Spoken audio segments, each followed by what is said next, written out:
Okay, so we are good. Sevan Bomar, welcome, welcome, welcome. Definitely wholeness. This is, like I said, we built to this. It's amazing to be on. Thank you so much for reaching out and getting in touch with me and definitely scheduling this today.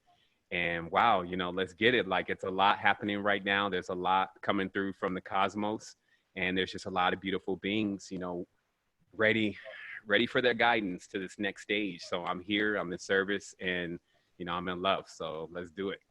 Absolutely. I mean, it's all about activation, and I know we're going to get into the actual conversation, but I feel like a lot of what you're doing and what a lot of us are doing is we're really tapping into cellular memory, DNA. A lot of us are remembering, but there are people like you who are actually helping us put those puzzle pieces together with the keys, and we're able to finally see the bigger picture and the clearer picture here. So we're definitely grateful for that, for sure.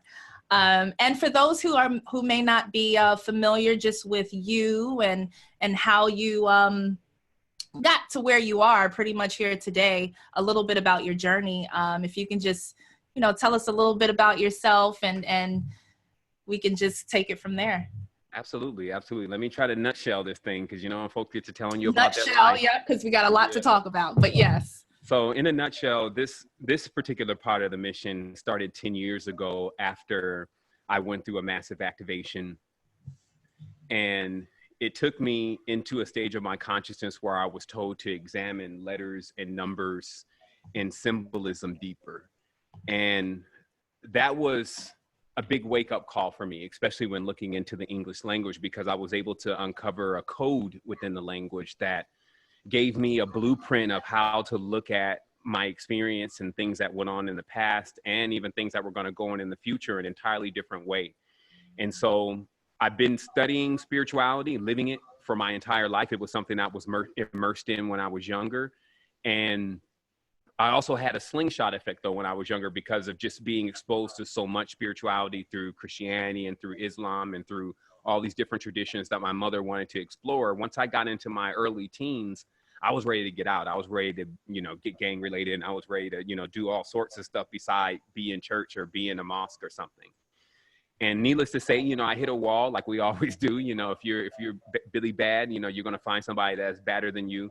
And I had a moment to sit down, and in that reflection, I started to realize that I had innate abilities since I was a child that I had forgot about. And one of those abilities was lucid dreaming, which is just the ability to be able to control the dream. And somehow, because I wasn't exposed to the physical reality anymore, my mind and my consciousness, my spirit would not accept that I could not go anywhere. I was in jail, so I could not go anywhere physically. But my consciousness was like, well, you're going to stay here. I'm going to dip. And what happened is I started beginning to explore the dream realm again, simultaneously with working on getting my spirituality back together. And because I just had so many seeds planted since I was younger, this was like a perfect formula for me coming into a grander stage of awareness of what this mission was eventually going to become a decade later. Needless to say, I went through all the parts of the path, all of, the denial, the acceptance, the awareness, and the connections, the visions, and all those different things. But having a logical state of consciousness, I really wanted to make heads and tails of things. I wanted to know exactly where things came from and what I was in communication with. And, that's kind of contrary to spirituality anyway, because you're kind of taught, the spirit's a mystery. You'll never know anything about it, just basically accept what is being told to you. And so there's a lot of that. There's nothing that can be proved about this. You just need to open up your heart and let it in and go from there. But I found that, especially now, that it is mappable. There is a blueprint, and there is something that is available for us to be able to determine if we're getting truth from falsehood. And so that was my experience. And needless to say, about 10 years ago, I also, from that transmission, I thought that I was going to be leaving Earth because I saw so many things during that experience. It wouldn't be anything special for me to just ride out with wings and go somewhere based on the stuff that I had seen already. But I felt like I needed to leave something with everyone else before I was gone. And that promoted me to write the book, The Code to the Matrix, which I wrote and I gave it away for free. And this book expounds on the English language and codes that I found in the English language, and also teaches people how to begin to cipher the English language themselves to find more out about their lives and their spiritual existence. And after I finished that work, I kind of sat back, ate my final mango, and was ready for the chariot to come get me. And I was asked, did you do your best? And that was really a reflection on just me and my past life and how much I've been engaged in. I was a serial entrepreneur. I had gone through several businesses to success, and I'd done a lot of things in life. So I had seen my best before. And this personally, as far as me just releasing the book, wasn't my best. And needless to say, by the third day, it had went viral. So there was about 500,000 views on Scribd of people who not only had downloaded the book and read at least some of the book, but they also had a lot of questions. So we developed a website that was just inside of a small network. Now we're huge, but I developed a website and we started answering questions from there. And I started answering questions on Yahoo. And then here I am, 10 years later. I've always said that I'm on the quest. Like right now, I'm on the quest. So I'm not like somebody that's just sitting back here trying to dictate to you what the guru has learned only. I'm also saying that this is changing just like the weather. A lot of our experience that we're having now is so enigmatic. We're forced in many ways to find, our own truth and find our own resolutions here in the time in which we exist in. And what we're given, though, is we're given a buffet of choices in order to carve that truth from. And so that's what I'm into. I'm into revealing that buffet and bringing truth to it in itself, so that way we don't get confused about what we're choosing. And it's been heating up ever since. I feel like I opened myself up for all the guides, because we all have guides and guardians around us, to be able to communicate with someone that may be able to get through to this other person on the other side that I'm speaking to. And that just becomes, that just is because maybe how they see me. Maybe they see me as a mentor, maybe they see a reflection of them inside of me, or somebody that they aspire to be, or whatever. But either way, they may trust what I say. And because of that, there's a lot of information that comes through to me from, who knows, grandmothers, grandfathers, elders, etc., to just say this to my children, say this to them, and connect it with this so they can see it clearly. And so that's my story, as nutshell as it can really be. And yeah. The fool's journey, pretty much. Yes. Absolutely. Until you reach, the magus at some stage. And absolutely. But yeah, I began on that pack on the beginning with a pack of everything on my back. All of us have everything with us, but needing to stop for a moment instead of walking off the cliff and unpack that pack and then start moving on to your second stage of the journey. For me, that was coming to Costa Rica. I'm in Costa Rica right now. And unpacking my bag was easy here because nobody speaks English. So I didn't really have many people to communicate with, and I didn't speak Spanish. Nature is is lit. It's on fleek out here. So you're completely submerged in nature. And so that allowed me to go through all the healing processes that's necessary when you have like this gigantic mega mind, because I took a massive download of 60 million years of this existence in the DNA. But the physical body and the heart and many other parts of the chakra centers beyond the brain needed the necessary repair. And so I went through that environment, and I am in that environment that allowed me to really start putting a complete full spectrum, not only message, but existence together in my life. And so that's what I'm sharing. Well, thank you. Thank you for that. And I mean, it just makes it more authentic for people to just jump in where they belong as we continue to share our process. So it's always, creating that authentic connection. So with that, I know that we had a whole other conversation ready, but you went ahead and you released a particular video, I believe a couple of days ago, titled The Real Lucifer and Satan. And those are trigger words. Clearly, people are triggered by those two names, whether out of curiosity or fear, but also AKA Venus and Saturn. And you dived into the storyline, that cosmic storyline, the origin of it. And I guess where we can start is, why is it so important to learn this core story? Like, why? Why are we over here learning about the story of, or the origin of Lucifer, Satan, Venus, Saturn? Well, just to make it just very clear, it's because it has everything to do with your abundance, your freedom, and whether or not you can protect yourself.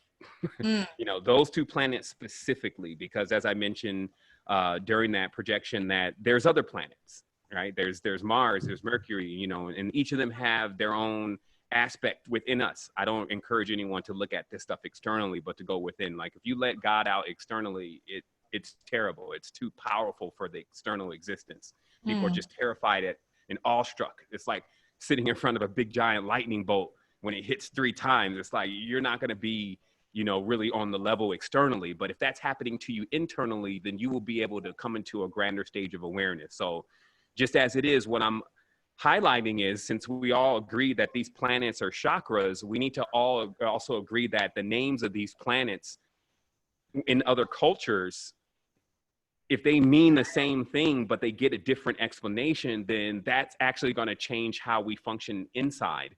And I found out that it was very instrumental for the Western world as it is now to disempower us with not only our fecundating component, where our prosperity comes from, in this case, Venus, the attraction and the seed bearing and the light bearing and all of that stuff that we need to be wealthy, to be sovereigns.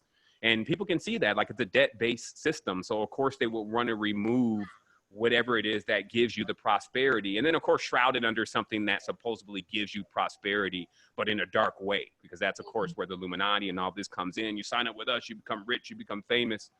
So this is a hell of a mind job for anybody that's going through the process, because also, let's say in the tense of Saturn, who's also known as Satan in the English, is a guardian or is a protector in every tense, that what we see inside of our bodies as being the law, okay? Because they talk about this, the law, like everything is the law and the rules.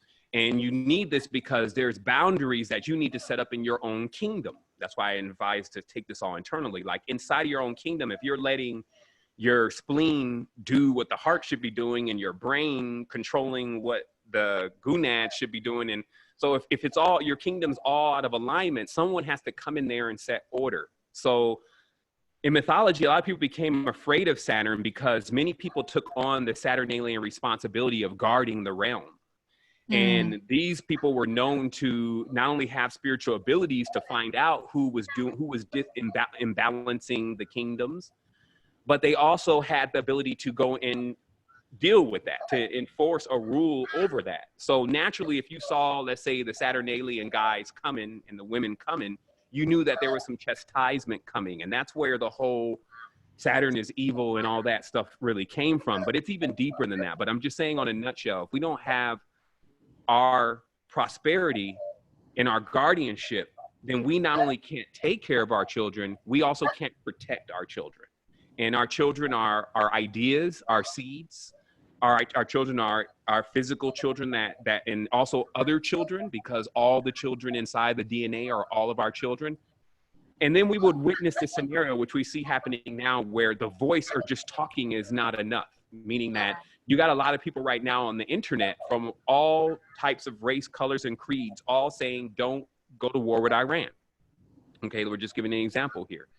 So this is not just Muslim people saying or Islamic people saying, hey, don't go to war with Iran. This is even, let's say, Europeans with news stations saying, why are we going to war with Iran? But what they're all now going to figure out is that just now, because you agree that we shouldn't be going to war and tearing up other people's stuff, now you're going to see that it's not just talking and just a bunch of people that can stop something like that. You actually need power.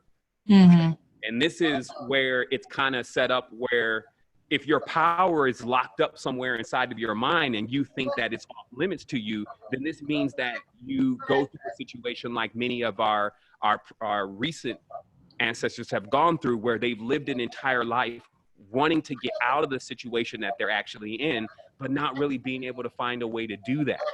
And then them passing that responsibility through the DNA to us, and then us right back again into that position of having to try to figure out what's going on. So as long as our weapons and our abundance are hidden, then we're going to have some issues in those areas. And so that's why I felt it important to begin to bring up that topic, especially with the experience that I was having and the things that I was seeing after years, 20,000 books, plus in occultism, and then seeing this underlining activity that is still practiced in the world today of racism. reflecting within the spiritual text and even in the New Age movements and in the things that we're engaged in today, and thus holding us back from our true power and our true awareness of who we are. And it's the perfect setup, because if, as you were talking about, and for those of you who haven't seen his original video, I'll post that in the caption or the description, but you should definitely check it out because you're more detailed with that. Yeah. But what I'm realizing is when you talk about Lucifer and Satan, first off, the trigger is two masculine energies. We have the Luciferian energy, which seems masculine to that neophyte, and we have Saturn or Satan that is most definitely masculine, right? So they're working together, they're in cahoots, or sometimes they're just lumped together as one entity. But you were kind of explaining the Luciferian side of that being mother, and how that in this world of patriarchy that we're living in, we're taught to hate mother and fear her. She's the mad queen. She's the mad mother. She's always upset. She's setting everything on fire. So I feel like the importance with that is divine mother and divine father. Absolutely. Well, you can't have two devils showing up. You know, that doesn't work out well in programming. So you had a consolidation of these two energies. And this, you know, this is interesting because even as I'm going over this now, and by the way, everyone, it's like, this has been a big awareness for me within the last, I would say 3 weeks to a month, as far as just how many details there are around the demonization of these two planetary systems. However, it's also daily and by the moment that I keep coming into more and more revelations. Like before I finished the question and answer yesterday, which spanned out 4 hours, it was like a maxi. I had no idea it was going to take that long. But in that, I actually was uncovering the connection between Saturn and the Rastafarian tradition, which is the Solomonic tradition. And I went back to a book just last night because I have all the books. And there's one book called A Bridge to the Light. And it's actually the Masonic initiation book. Now they're on eBay for $10 now. So it's not all high and holy and hidden like it used to be. And as I'm reading through it, because something just sparked my interest to go and read through it again and just look at a couple things in there, I realized that, first of all, even based on what the book is saying, they're for sure not living by these principles. So it's not only a plagiarization, because clearly this comes from somewhere else. I feel like that this is a book that comes from the noble order, the real noble order of the Moors. Because as you're reading it, you basically are listening to your father just give you wisdom constantly about how you should treat others, how you should treat yourself, how you should be in industry, how you should heal and give beneficiaries and being noble, all this stuff that they don't do. So this is also the trigger that obviously this is not their work. In addition to that, you get these inserts from Albert Pike, which of course supposedly started the Freemasonic tradition inside the United States. And then every time his writing style comes in, you can see it completely in contrast to wherever the most of this body of the book is coming from. But the interesting part of the book is that they show a lot of symbolism, a lot of jewels and diadems that are related to these different degrees. And as I revealed before about at least the Aleppo Lodge, that somebody, the leader of that lodge, actually went and watched the Arabic wedding 3 times and was writing down all the details of the rituals, because these weddings are literally rituals in the ancient East, and was drawing all the regalia, and then came back to the United States and started his own version of this same tradition. So like a role-playing Arabian Nights kind of game. And because of that, now mind you, these are the ancient laws, these are the ancient rules and the ancient edicts, but it's just a note in our consciousness to let us know that somebody is actually playing around and in the position of being the guardian, but is not actually protecting us. And on top of that, this stuff, as you keep reading it, like I was looking at one of the seals, and the seals was saying that what is written around the seal in Phoenician is something about, you know, bearing truth and honesty and all brothers and sisters being together, blah, blah. But as I'm looking at this ancient Phoenician, since it's there, today I kind of write at the computer and I still have the Nagus up. And that's here. I still have the Nagus actually, I think it's my screen, there it is. So I had the Nagus up from yesterday's question and answer, and then I looked around at the seal, and I think that probably is Amharic, but I was noticing just how Amharic actually is so similar to Phoenician, right? And a lot of people are already kind of cracked at the Phoenicians or the gods of the phonetics. really were these seafarers that actually lived on these islands. But I've been able to actually put the whole story together about how, let's say in this case, Kartikeya or Murugan was the original Solomon and was the original lion father that had the symbol, and that the pyramids and the eye on top of the pyramid was how he set up his fortresses, because he was a guardian of every land that he went to. And he had several areas that he had set these on top of mountains, these things that he can look over into every area. And so the symbol became an eye on top of a mountain. And then even further than that, we noticed that there's this thing going on in Ethiopia and in Eritrea and Sudan, especially in this nest, this fertile delta of people carrying a tradition that is very lion-like, as we see with the Rastafarian, and very Hebrew-like, and deep into this tradition that is supposed to be ascribed to, you know, the people that are in Israel now. Now, I'm not going to go Hebrew Israelite on you right now, but what I'm saying is that all of this is stemming back to the same thing. Solomon, the six-pointed star, Murugan, the lions, Orion, the pyramids, Saturn, all of those are the same thing. But when you pass over into the Western tradition, all of this stuff is taken and used. So it's strange, because it's like one part of it is taken and they say, well, Solomon's the wisest king. He's this, he's that. And but it's the imposter side of it, not the actual side. Yeah. Yes. And so, you know, but I guess my main examination here, because I like to look at this from a clinical level sometimes and a psychological level. What happens if you believe in your mind that your mother and your father are really the darkest, worst creatures? That's kind of going to happen even to you subconsciously. You're going to feel like you're connected in with all that somehow. People even start associating what you're calling yourself. Let's say if you're calling yourself black, or you're calling yourself white or a color. So people are going to start associating that with you. And I feel like it's an extreme injustice right now for, especially as being a black man, or in this case, Alkebulanyan, or we'll just say a black man in the context of how everybody understands is being a black man. And then when I'm walking outside, people don't know me from Adam, and they're already looking at me crazy. So it's like, but how can any member of the human race that has contributed so much to the growth of all of us be looked at that way? And that's for all cultures, because I noticed that wasn't even just happening to, let's say, those from Alkebulan. It's also happening to even the Germans, right? Like you go German somewhere and they, oh man, those are the Nazis, blah, blah, blah, blah. And then you go to the Polish, all the Polish, they're poor and broke and they eat potatoes. And then the Chinese, the Chinese. And then you start asking yourself, well, who is putting these prejudgments in our mind about every single race? The Indians, all the Indians, this and this. And so we find that when we start looking deeper and get beyond the colors, we start seeing that the human family in itself is being exploited. And the reason why we're not able to connect is because in each of our traditions, our patriarchs and matriarchs have been set aside as demons. And then when we look at those cultures, we associate those entities with the people that are in that culture. And the easiest way to see that, and it was funny because I was just looking at this ancient picture, or supposedly ancient picture, because there's a lot of stuff that's recreated and it's made to seem ancient. Like when we look at this, okay, and this is terrible to even see, but we see an underlining theme here. First of all, Saturn is, in this case, it's supposed to be Satan, is black.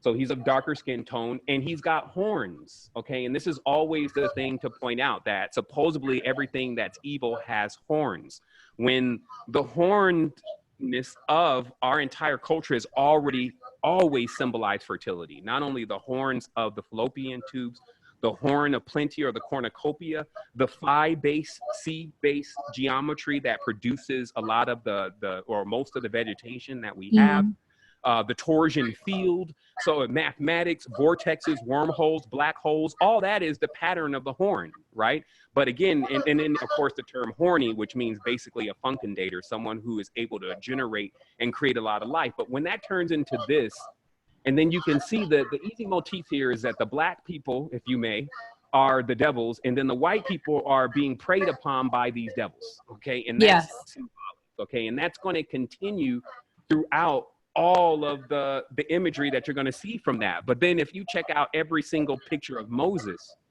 as we know, Moses has horns on him.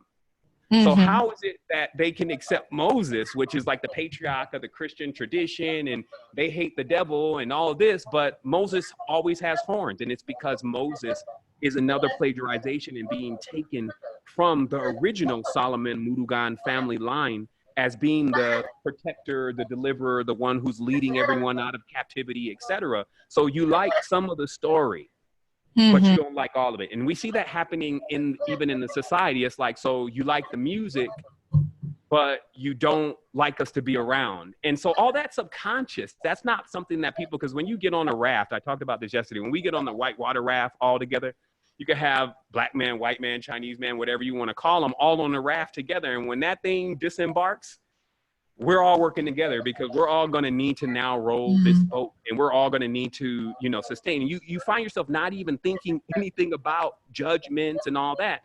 So so our society then has a lot of time to spend in judging, right? And so in conclusion, that's what Judgment Day really is. Judgment Day already happened. We're living after Judgment Day. And that's why it says, you judge and ye shall be judged, because if you're not at the level of being a judge, now, mind you, a judge is actually having the wisdom of Saturn. All of the motif around judge, law, okay, that's what we talked about earlier. More importantly, bar, because that is the name for Saturn in the ancient tradition, bar, okay? And it's because when the enforcer must come through, everything's going to dry out. You're going to be basically put behind bars. And then that's why everybody in the court is wearing those black robes. And they're wearing, all the regalia, they're wearing these squares, they're wearing all this stuff that symbolizes Saturn as an enforcer. But of course, this is being taken from somewhere else, and they're not judging properly. So just in your own case, if you are casting judgment upon someone else or something else, and even other planets and all sorts of things, we need to remember the ultimate maxim, and that's all is self. So if you misjudge something, if you're not a good judge and you just write off something and say, oh, that's bad, oh, that's good, as if that's all there is really to it, then that creates another problem. Lastly, as healers and as teachers, if we see a problem, we don't generally go into, oh man, that person's got a real problem, and then we walk away. Actually, our whole purpose is that if we find out that somebody is ignorant as a teacher, that's why we have a purpose, because now we're going to go and teach. And if we find out something is wrong with a person's health, like they're sick, as a healer, that's the whole thing that makes us a healer, is to go and heal that sickness. So really, there's no place for judgment except for understanding what you need to do about the situation next, and not just to write something off as not being a part of you. And so, that's deep stuff, again, psychologically, to how that would affect our abundance and how that would affect our overall experience here on the planet. Yeah. It's interesting because, and I know you brought up Ma'at in the other video, math, Ma'at. And when I think of Ma'at, and most people think of truth, it's not just truth. And I wrote down, Ma'at only reflects back your side of consciousness. Hence saying my truth. So she seems to justify truth at your level of understanding. So it's like, that's what judgment is. Judgment is based on where you are. And there's a justification of that through that level. Absolutely. And it happens at every single moment, because let's say, for us all to even be clear, Ma'at is the womb. And the womb as the embodiment of something that creates things from your seeds. So at every single moment, our thoughts, our children, all this stuff becomes a judgment based on the condition that we're in. So if we're not in the greatest condition, of course, when we bring children, they reflect that condition that we're actually in. And so we get an immediate equals to, like Ma'at being math. So that what you did, plus now bringing life to it, is going to equal this. Now that could have a lot of power once you start realizing what's going on and you start utilizing that properly. But if you're blind to Ma'at and blind to the truth about what you're doing and how you're inseminating this field that is fertile and ready to bring life to anything that you put into it, then, it could be a lot of getting blindsided all the time. Where did that come from? Why is this happening to me? And all of that going on, when not realizing that's actually what's being pushed out there. and then something is responding to that, that's always going to respond in truth. Always in truth, yes. And it's interesting that in the mythology, Ma'at was married to Thoth, and Thoth, I wrote down, appears during times of inner confliction. The teachings of Thoth is to teach one to master one's thoughts. So when you're not mastering your thoughts, it's almost like Ma'at is like your mirror to show you where you are so that you can become thought in your own mastery, mastering thought in your way. So I see like the marriage of Ma'at and Thoth with thought and math and thought equaling something. For sure. Actually, these are the days of the week. And that's why even what we've been teaching now in Sovereignty Mentorship is we've been going through the days of the week and really showing what are the connection between these days, because this is a family, right? Let's say in this unit, this is a family, but all of them were one. And what happens is that, it's just like when you disagree with a family member, they split, they leave the house. And what that's like is on the metaphysical level is when they leave the house, they become another planet. So when thought, which is Mercury, who's always going and coming, a messenger of the gods. Okay, so this is in every extent what we see as the illusionary or virtual plane in which we're able to play around with the words, symbols, letters, ideas, all those kind of things, but not have them really affect the reality until we're ready to put them into action. And so in this case, is the action. Thought is just that. It's being able to reflect upon things, think about it, see what it can kind of do in your mind, but then to actually really get for sure, this is how it works, then it has to be put into action. And so if we're staying in thought all the time, the unfortunate part about that is it becomes like a virtual reality. And Rahu connects a lot to this, because that would still be, let's say, the Chaldean system when we're just looking at it as one planet. The Chaldean aspect of it only reveals that one side. But when we look into, let's say, in the Hindu tradition or the Jyotish tradition, you have two other things that are connected, in this case, in with the moon. And in this case, this is a subconscious womb, which is Rahu and Ketu. And I just only want to bring light to Rahu as being an aspect of very similar to a virtual reality or an illusion. This could be like me saying, well, when I run, I'm gonna run right now, I'm gonna jump off this porch, I'm gonna jump 5,000 feet in the air, do a backflip, and I'm gonna hit the ground. Now, there's a place that I can do that inside of my own mind and inside of my own, I can even do that in the lucid dream. But in reality, if I go jump out there and try to do that right now, and I know some say, oh, you can do that, and that's the childish aspect of Rahu. But the reality is, if you try to do that out here right now, it's not gonna work out for you. And that's the biggest difference between those who only use their projector and their illusionary vehicle to discover everything that they need to discover.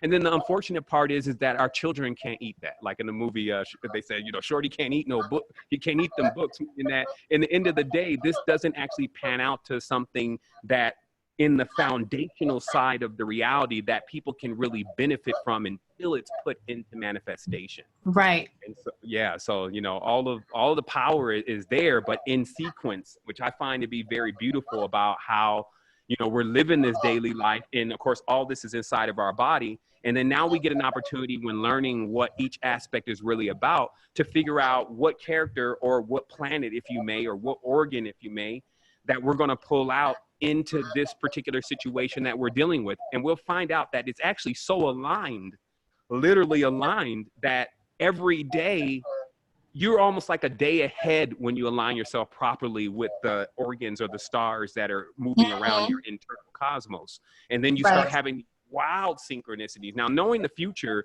only prepares you for a part of it, though, because you still need to experience it. A lot of people think that just knowing the future is everything. And many of us know the future because we're able to read the stars. It's really about what are we going to do during that time? And is it possible to cause another effect during that time? Because we can change the environments and we can change the space by inviting new energies and new things into our lives.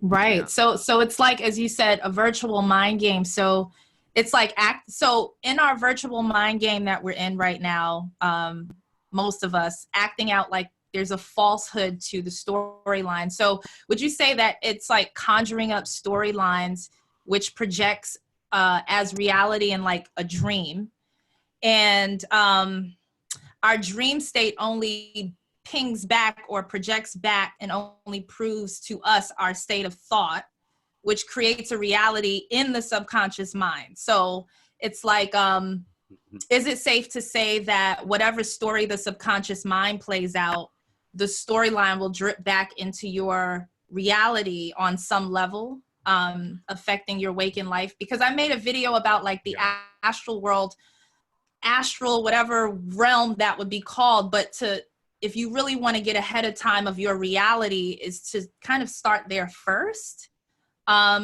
if you're not taking yourself outside of space and time. Absolutely. I like to put this as, when you take a step, then it appears. That's how it all really works. And what we've somehow fooled ourselves into believing is that the step was already there before we took it. And this kind of puts us like a 1 after the 0 rather than a 1 before the 0. And this is very important because it's like, it's only 1 click. And it's 1 click and you can be totally off. And then 1 click, you can be right on point. And because of that, a lot of how we project this experience that we're in, because we can do so much inside of our own personal environments. First, just the body, inside, deep as you can go, start cleaning house, you know, come in there with the Saturn alien aspect of yourself. You know, it's time to set some rules, some boundaries here. You got to get out, you know, and everybody's afraid because this is the entity that you would use internally to make that happen, right? And that corresponds to a certain part of your body. And then as you keep going through that process, as you're setting up your new kingdom, then you get to a point where you basically realize that what you're changing in your internal reality is changing what's going on outside. Right. The moment. All of these courses, Louise Hay and Wayne Dyer and Napoleon Hill and every single person that you can think of, The Secret, they're only just teaching that. And somehow they're still getting paid. For me, it's kind of like interesting that people can teach one thing and still get some views and become New York Times bestseller. You know, I try to mix it up with something new every time I get on the show, and I'm barely breaking 100,000 views and that 100,000 subscribers. And then that may probably be the reason, is because I'm constantly challenging the consciousness to wipe, like the Tibetans do when they create the whole sand painting, to wipe that stuff off in order to be able to still come to grips with who we truly are. And I only can explain that through the breath, because the breath is the most powerful thing. The wind and the clear things are the most powerful things, hence why we can't see generally what's most powerful. That's a part of our consciousness that we need to correct. So the breath in, let's say, is the Venus. It is the prosperity. It makes us feel good. It makes us feel the pleasure of being in this reality. But to breathe properly, you then must hold. You must hold that breath from the equal span that you took it in. That makes sure that you didn't take in too much or not enough. This is how it regulates the breathing. And once you hold, that is a sign of gratitude. That is literally saying, let me take a moment to appreciate this abundance that I've actually received, this life that nobody else is even accounting for because they can't see it. Okay. Now, the next thing is to breathe out. Let it go. Like, that's what happens again with the whole possession side of this reality, and why men like to possess women and women like to possess men. Like, he's mine, that's mine. Because the moment that we get something that heals us or makes us feel more abundant and happy, the first thing we want to do is put it in a box and actually keep it, right? And so letting it go, breathing out at the same span that you breathed in and held is equally as important. And then finally, as you're breathing out, because most would just try to take the next breath in, hold once you come all the way out. And what this is this is where the power really is. This is where the truth is. Because when you hold, you start feeling this desperation, the same desperation of that you feel like you need to breathe. And what master breathers and meditators know is that actually there becomes a point in time where when you take that breath out, you don't feel like you need to take a breath in anymore. Once you really tap into what's going on, you realize you actually don't need anything. And all this stuff that's actually added to you is a gift. It's a talent. It's just like something that your parents would do if they were mega wealthy and they had all of these planets and all this stuff, and they just want the best for you. But now you're spoiled. And this is what, of course, happens when you hold on to too many different things. And our parents were even involved in this at times, but basically holding on to so many things that now you no longer can manage the structure around you.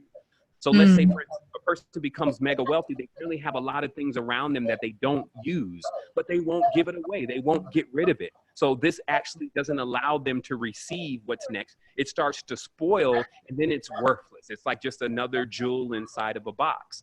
And so this is where it becomes very important for us to go into a dialogue ourselves with all of these energies internally and start seeing, yeah, that is I did totally do Saturnalian on my Venus. I totally locked her up. I put her behind bars. I didn't let her go anywhere. I didn't want to be with her anymore, but you know, I wasn't going to let nobody else be with her, of course. And so this is a part of our consciousness and a part of our mindset that are also reflected within the stars. And so anytime these stars start going into their cycles or going into their altizolus or the points where they're magnified, then these things start to magnify within us. So if we don't have it balanced, this starts to create unknown misfortunate things. But if we have it balanced within us, now we experience more greatness, more joy during those times and the things that align with those signs. Yeah. Amazing. So I like to look at I've been observing like the Disney storylines for a while, and just hearing you talk about just that aspect of locking her up in a box. I even saw Super Mario, Bowser, and the princess, right? Yes. It's like is what's being projected from, like, let's say these Disney archetype stories of the princess being saved by the prince and they get married and happily ever after, and then she never has a mother. Her mother's always dead. It's like, what are they really telling us in that story? Is it what you're saying? Maybe I should say, when it's not harmonized between Saturn and Venus, he's always trying to keep her locked up, like Beauty and the Beast, right? But absolutely. But if it's harmonized, there's a cosmic dance that is harmonic, where she doesn't need saving. And he doesn't need to be an enemy. Like, there's just the creation. Absolutely. And this kind of brings up another very important fact, and that's there's a dark side, let's say, to every planet, because there's a dark side to yourself, meaning there's an imbalance, there's an ignorance, there's an aspect that you do not know, like the other side of the moon that you cannot see. And so so the easiest way to put this is that each planet that you have inside of your system is in a seed form. It is not a tree yet. So you're given like this gift box of these seeds that you still need to grow up into being trees.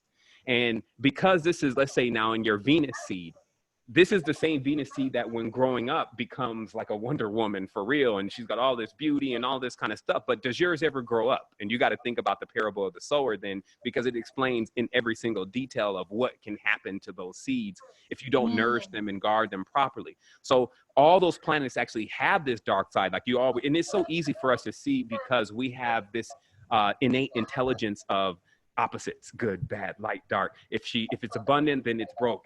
So we have that ability to do that. And that's the easiest way to see it. So if Venus is free, her opposite side actually is hindered and locked up.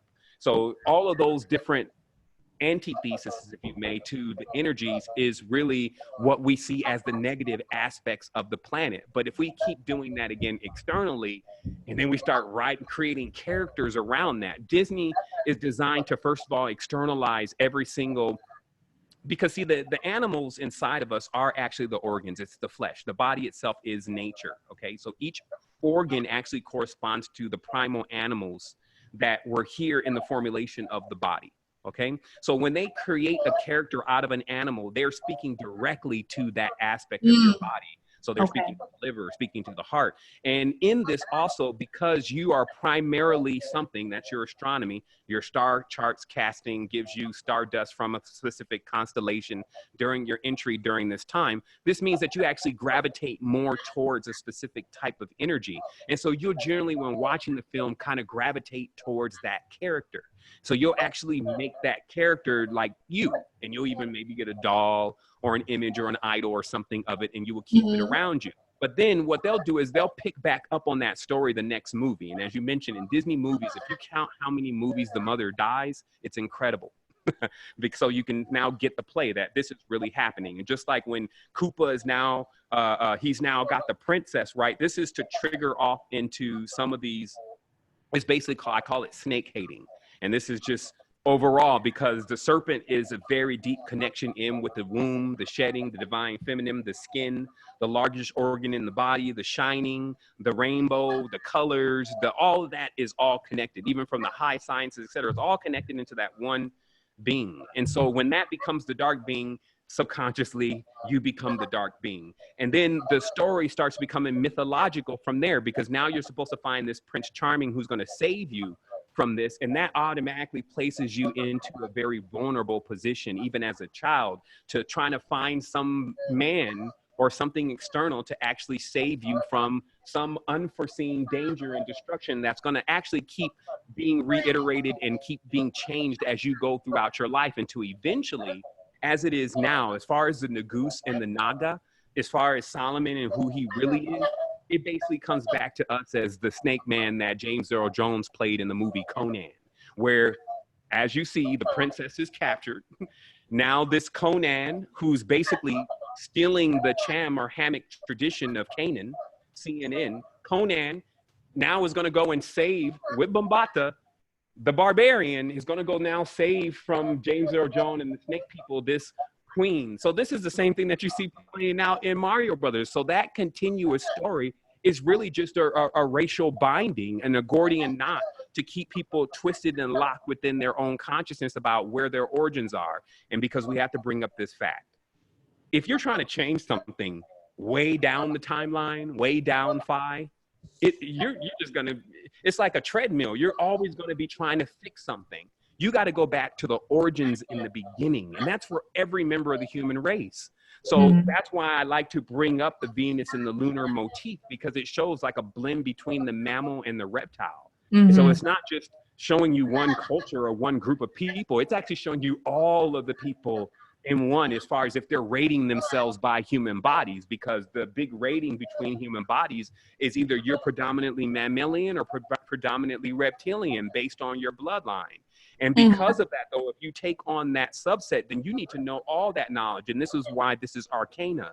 And this means that in the arc, or the arcana and the cabal, that you need to know both sides of the story. And what you're getting from Disney and what you're getting from many of these spiritual traditions that are the new ones of today is you're getting one side of it. And you're told that you need to know everything about this good side, but the bad side, you only need to know one thing. And that's how it all plays out in Star Wars, of course, where Luke figures out that this is dark side, Saturn is his father, right? This is very similar to if the European culture would accept what they discovered, which was that the Lulu, which was one of the beings that were found in the Levant, was actually one of the oldest human beings. And simple math or simple math will let you know that everything sprung forth from that, just like a tree, everything springs forth from there. But if that's demonized and somehow you cannot return to it, which is the state that they're putting themselves in. So this doesn't work out for anyone. In a conflict, there's two losers. So when they can't return to the origin, they can't actually fix what is the real issue with them. And this is what's happening to their children. So I don't want to say to you that everybody is involved here, because that feels like meaning that all the white people are involved or all the black people are involved. I would rather say that we're all involved, because what we're doing is we're functioning also like antennas. The more we hold a certain level of lack of awareness, the more we cast a shadow over everybody else's awareness based on how we're acting. So it's just now time for us to basically be very mature, really talk about the bards and the bees and how this thing all came about, the womb. And this is why, of course, in the tradition of the Western tradition, the tradition that we exist with today, how often is the whole sexual and the whole reproductive aspect of things really truly discussed? When I had my first child, I can only remember that home ec was not going to suffice. Meaning what I learned in school from home ec about spending $20 a week and taking care of this egg was nothing like what I was experiencing with my first child. So we could be very inequipped to deal with these powers that we really have, okay? And of course, again, if we're demonizing our powers, this means that we're even less equipped. And that's the whole play, because what it is about fast forwarding things, time travel as we call it. Fast forwarding and making things go so fast that you never have an opportunity to really discover and learn what you just supposedly went through before you're already on to the next thing. And then this makes for you to have to put a foundation that is unstable on top of another foundation that is unstable. So you never did finish learning about, let's say, Saturn before you already went on to Mercury, already went to Mars. And then with most people, they just they don't even stay on the square for too long before they're already gone to the crown chakra. But the Mm-hmm. problem is that there's no roots. You don't know where you come from. You didn't know where the origin was and where things started. So when you start having trouble up there, you're going to fall, and you're going to fall hard.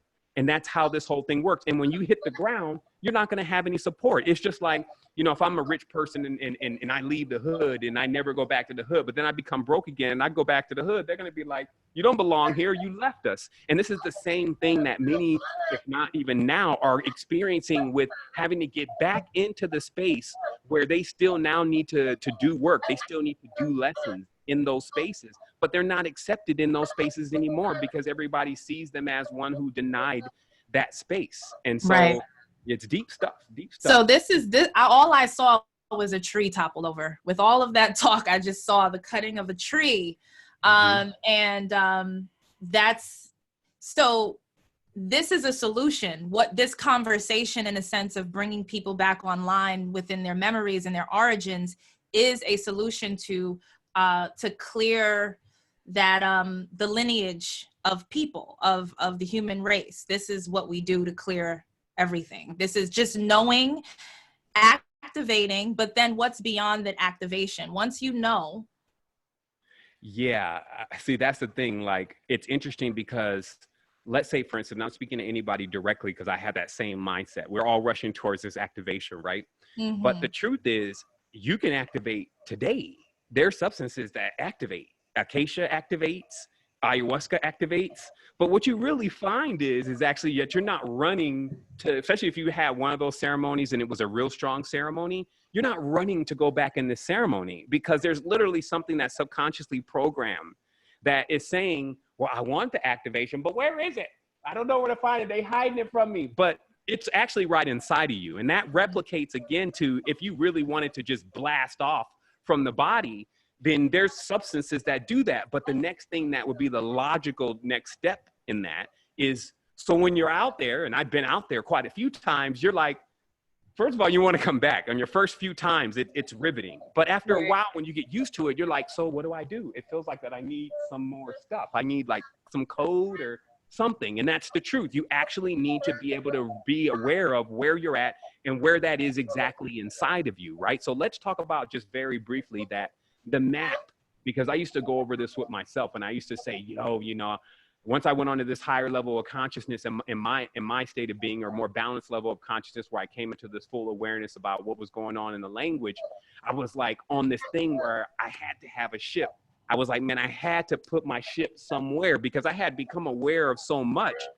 It seemed logical to me after putting two and two together that I had some kind of vehicle that I was traveling in that allowed me to move through space and time, and that now I needed to find that vehicle. And I even went out externally. I was in Atlanta, Georgia, just trying to ping and find where this vehicle was. I was so aware that I had it until, the higher self, and which was always giving me encouragement and always giving me wisdom, said, Sevan, look no further than inside yourself. Don't you think that you would hide it right where you are all the time? The vehicle is inside. So the reason why I wanted to bring this up is because the laws and the rules and the ethics, the knowledge and the wisdom and the colors, the codes, the creeds, everything is written within.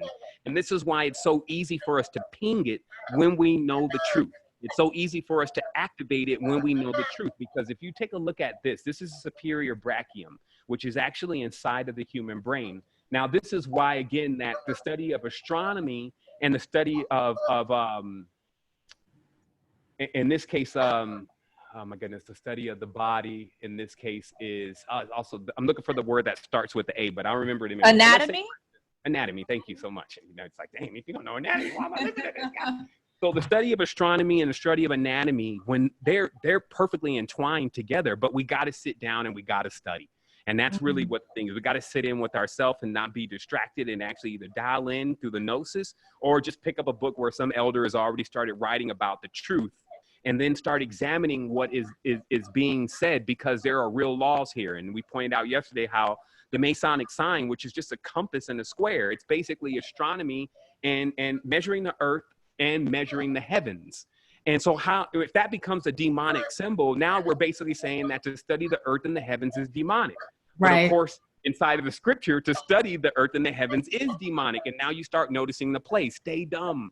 Because what happens is that if you study it just for a moment, you realize, yo, there's an uncanny connection between how far this state is from this other state and this country is from this other country, and how far that constellation is from that constellation in proportion. Could it be that they're connected? Absolutely, they're connected. And then you'll start finding out deeper that even the space between one of your organs and the space to the distance of the other organ is in proper proportion to the distance of it in the sky. And so basically you come into this aha moment of that you are a cosmos, which is very empowering when you think about it, like a person finally figuring out they're a cosmos. But let's just take a look at it about what the master teacher said about how they were going to write these laws on us. They weren't going to like leave this stuff out and see, because they said that it was written on this stone that would float if we ever went through a flood, and or a piece of wood that would float if we were through a flood, and a stone that would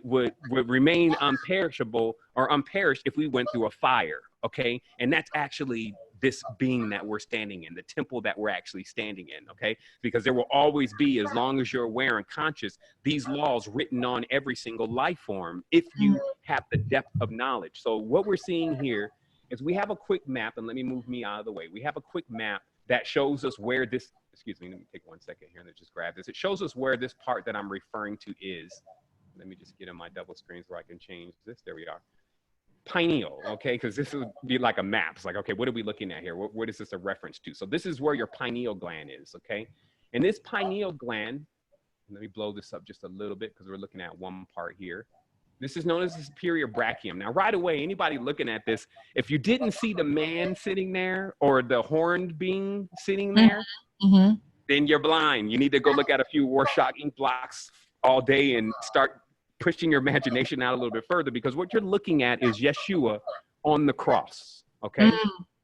What the cross is the two hemispheres of the brain. There could be nothing more explanatory to the cross itself, because these two, which are like the two thieves on this, because they always will steal the idea and try to take it over into their direction. Like, I think that's bad. I think that's good. I think that's sensual. I think that's logic. I think that, so you have to be in your own, on your throne as the master of your temples, okay? Because these are also in the temple, as they call it, in the part of the head. These are in your temple. So this is in your mind. Okay, and that's why they like to put the angel and the devil. The reality of this is that it gives you both aspects of things, and then you should make a decision after you've received both aspects. But if you're only with Cain or you're only with Abel, then you're not going to get the full picture of what's actually happening to make the proper judgment, because you're the Lord of the land. Okay, right. So now we see the Lord of the land. Now he's suspended. He's literally on this cross. He's spread across the brain, and smack dab in the middle of his forehead is actually a crystal. This is where they actually use in when they're measuring the brain and they're looking for things like tumors and things. They find the crystal on your forehead to actually see where the center of your brain is, because not everybody's center is in the same place. Some people's brains have more flesh tissue, etc. So they got to find the center of your brain. So they look for this, what they say is a calcified gland that is not used anymore, that we know as the pineal. So they map where the pineal is, so they can know where all this other stuff is, like the superior colliculus and the inferior colliculus. Now, the interesting thing about this, if you go on the internet and you look up the superior brachium, as you see it here, you'll notice that it's actually in the shape of most people, meaning that a person that is heavy set and a little, out of tune, the superior brachium, or the brain, is actually in that same condition. So these pecs that you see here, right, they actually fatten up a bit. And this will let you know then that the condition of your body is actually the condition of your brain and all the organs in your brain. So it makes it more of a reason why we should try to stay in shape. So the reality also here is that it's showing that it's actually divided. It's on this cross. And the deepest knowledge that you can reveal to anyone here is that there is horns on the head of this being, because there's an ancient story between Solomon and Queen Sheba, who's Bilqis, that they came together and they created a child known as Menelik. Now, Menelik eventually becomes Moloch in their text. And again, another character demonized, he eats his own kids, blah, blah, blah. Same thing they do to everything. But Menelik is basically Yeshua. He is the son of Solomon, or the son of God. okay, in this sense, because it's one unbroken chain. That's what we need to realize. Like, well, I thought that Shiva was, and then people go into this huge dogmatic. Well, I thought that was Mars, and Mars is supposed to be the Kartikeya and all that. And you have this external appearance of wisdom, but internally you're doubly dead, meaning that none of that stuff has actually been implied internally for you to see the truth. It's all family. And when your family is arguing, they get kicked out the house, right? Like somebody gets kicked out the house. And then it's like, now we don't have our sisters baking the bread anymore because she was kicked out because she was too fast in mama's house. And then like, so everybody in the house gets kicked out in a certain sense. And that's what this external wandering is about, where we're trying to find things externally to fulfill what we've put outside ourselves within, or what has left. Okay, so just to be very clear, we find the ancient mystery just being revealed as it is, that the first humans, as far as the mammalian ones sitting in the Levant, had horns on their heads, just like Serenanus and many of the other gods that they love to worship and bow down to. But then they're telling you that these are the evil gods, but they're really the fertility gods. They're really the gods of abundance. They're really the direct symbols of the progeny, or where you came from. And then if you want to question it, because you can't, as they say, as above, so below. If you want to question it, you go back to the body. And I can show you, or maybe on another show, just how many of these things are written inside the body about what we're really experiencing and the higher truths.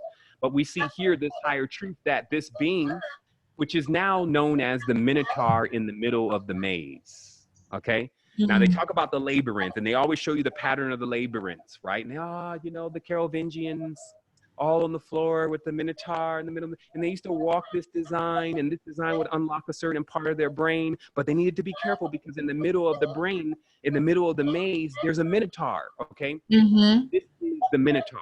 And what that walking through the consciousness till you get to the center is about, is actually unlocking this aspect of self, coming down off the cross, getting out of a dualistic mindset where your own family members are now the evil ones, and getting into balance and getting into your position of actually being the one who is the Lord of the land, meaning that you're supposed to be feeding them. You're supposed to be nourishing them. Nothing starts off when it's a seed as a tree, but your whole process is as a gardener, or the guardian, is the only command that we were given. Like when we read the ancient text, just the real 5 books, the only command was guard the garden.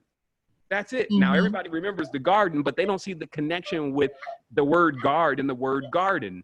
And what that really means is that, look, if you don't guard the seeds, all this will be lost. So there is no commands, but to guard these seeds and make sure that they grow up. Take your children and watch over them, because that's your higher self. They're a synthesis of you and that other person that you linked with, right? Which you keep doing over and over again. And now here's the next one. So what happens is that if you get on the other side of this, which you will be going, and you cannot speak back to yourself, which is what's happening with a lot of the children, almost all the children, they hear their parents talking to them and their grandparents talking to them, and they think, and this started early, that it's a ghost, that it's a devil, it's evil. And this is because they already have been programmed to believe that. So even when they see it as an image, when it actually appears to them, they freak out. Oh my goodness, it's some demon trying to chase me. And really, it's basically great grandpa trying to come back and say, hey, don't do what I did. Now, there's another part to this though, because I don't want to act like it's all roses.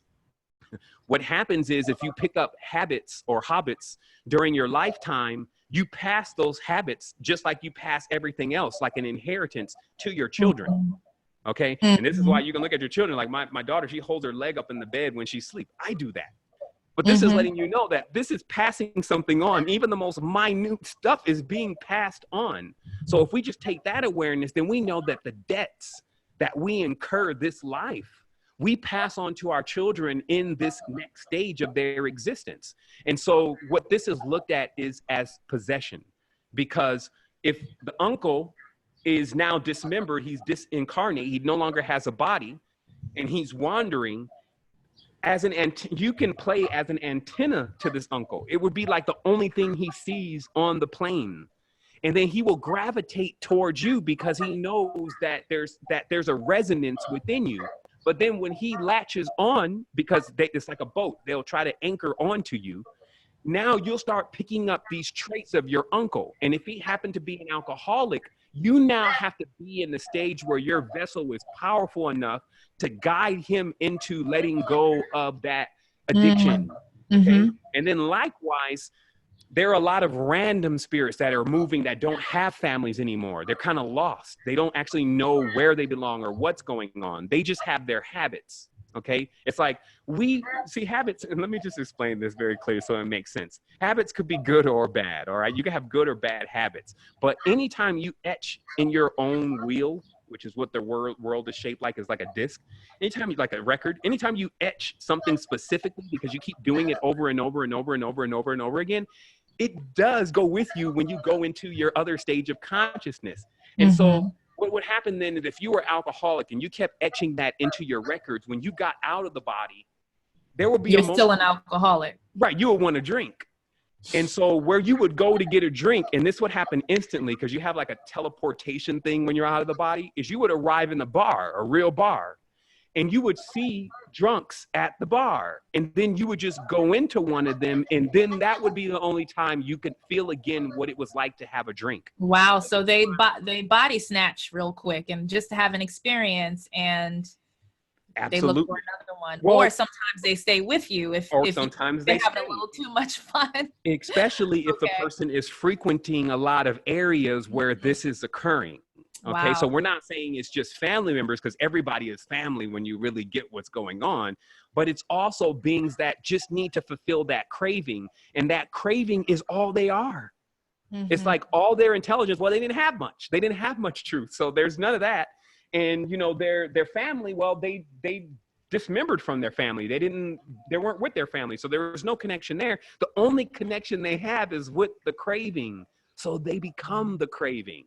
And this is just a deeper aspect of what is learned in what we call psychospiritualism. This is basically when psychiatrists have gotten in the realm, and hypnosis or hypnotists have gotten in the realm of utilizing their practices and started unearthing spiritual phenomena, and then had to make account for that in their diaries to what they felt was going on.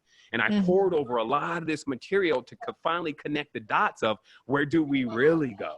And if you start realizing that that child and those members of your family are the direct proxies to when you leave here, where you would still do work through, then maybe you would be more concerned about what's actually happening with your family and your seeds. So all this is to promote us to be responsible for what we're creating. You see, like this is the sin that was committed in the beginning, if you may, was Adam and Eve. These are all metaphors, had Cain. Right. And they had no knowledge at first of how to bring children into the world. They only took that advice from the serpent, which is the fecundating component, because they ate from the tree, which was like an aphrodisiac or Aphrodite, as an apple, a pentagram. So they bit the apple and then they started feeling stimulated in sexual pleasure, but they were innocent at first. That's why they had no clothes on. They were like animals. Like animals will walk around with no clothes on. Kids walk around with no clothes on. But once they get to this age of knowing, then they start putting on clothes. And so the metaphor continues. God walks back in the garden. They trying to put some clothes on. And God's like, who told you you were naked? Like, what happened to you? Yeah. You know, oh shit, y'all done the thing. Oh my goodness. Now Cain's going to come. And then the Cain, of course, reaped thorns and thistles for them at first, because Cain, being young Ram, had all this power and all this energy, but had nowhere to put all of that, had no knowledge of what all that was about. And neither did his parents. This is a metaphor of what is continuously happening, especially within certain cultures, all the time, as we keep producing all these children, but we're not guarding them. And so they become thorns and thistles for us. And humanity is at this stage right now where we produce so many children. And I gotta highlight why this is also happening even more these days, why we're encouraged to, keep populating, why we're over-sexualized. And this is because, now, obviously, as I told you, somebody stole this tradition. They walked right up out of the pyramids with it. So in that, they took it to another land, and you can call them today those who live in Israel. So we don't get banned for saying the wrong things these days, which is their vigilance at making sure nobody knows the truth. So they took this knowledge of the reproductive system and all of how that works, and they brought it into their lands. And I guess the most important thing to tap into about all this is that, I guess in a nutshell, what we should say about all this is this. When in magic, okay, the highest levels of this is creation.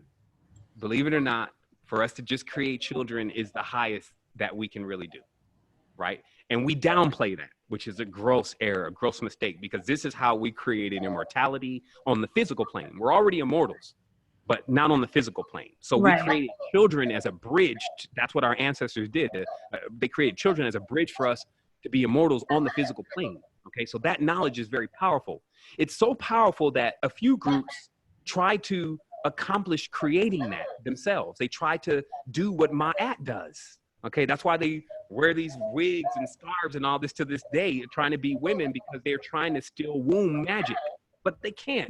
So how it worked is that they produced a couple life forms, which we can know under the terms golem, and they didn't work. There's more to it, basically. They figured out a lot with the DNA, the genetic engineering and all that from the pyramids, but there was something that they were missing: truth. And what the truth or Ma'at does is it binds the memory to the flesh. This is very important. Just think about this: binding the memory to the flesh. Because if the memory is just there, which is just like a spirit, it's disincarnate, it's dismembered. It doesn't actually, it's not able to have a vehicle to get into the physical world. So it needs a vehicle. But the vehicle by itself with no spirit is kind of like dumb. At best, it just moves on instinct. So if I'm sorry, if like many people physically are kind of being destroyed, dumbed down, the resonance of the bodies are not right, are they like turning people into golems so that ancestors cannot return in that sense, because the resonance is becoming even more disharmonic? They're turning them into animojis. It's very direct. The nose and the whiskers and everything is about basically making you an animal. Everything in Disney is about you basically idolizing now with an animal, that you are an animal only. Okay. And there's not anything. I love the animals. Animals are like teddy bears for us on the higher levels. If you understand it, our ancestors gave us lions, tigers, all these things, just like you give your child these little stuffed animals now. That's the replica of what has happened. So these physical forms, the physical vehicles, the bodies, like if you could imagine yourself inside of the body of an eagle, now you can see the benefit of why you would have all these different vehicles to actually travel in. But they need to be animated in the spirit in order for them to come off of autopilot. Autopilot is instinct, which is what the earth itself as a massive body delivers to them. But for them to become knowing, for them to speak, they need spirit inside of them. So that's why animals with spirits inside of them can speak. And that's a whole nother part of the occultism side of things. So yes, just like you're saying that if a person starts losing a lot of soul force, they actually become more animalistic and they move more on instinct. And then everything is just sexual. And the reason why this is promoted now is because once they failed too many times on the experiment of creating human bodies infused with spirits from scratch, I mean, it was a great frustration for these Kabbalists. They decided that they had to abandon that completely, but could pick up this trait of making other people produce children and then just stealing their children from them. And that's Handmaid's Tale. I didn't know that. I didn't know that. What does that Oh, mean? wow. There's a show where they're breeding women because their wives are barren and they are using them and taking their children away.